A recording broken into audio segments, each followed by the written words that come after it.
क्या खूबसूरत सीन है। एक तो काली घटा उपर ते मोर बैठे नाल। ओए होए होए।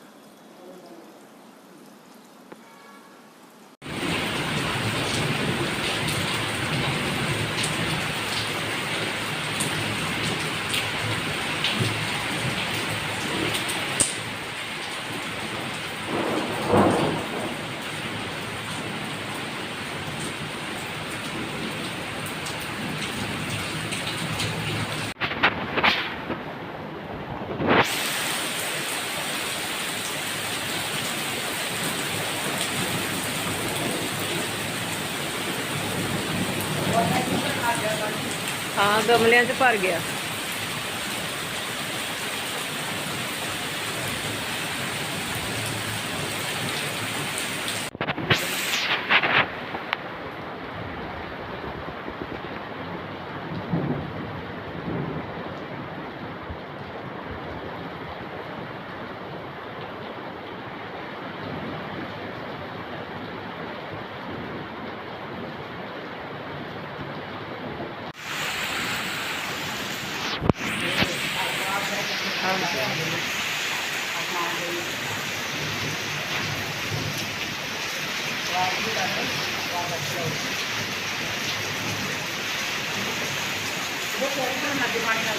रुक जाओ मम्मा।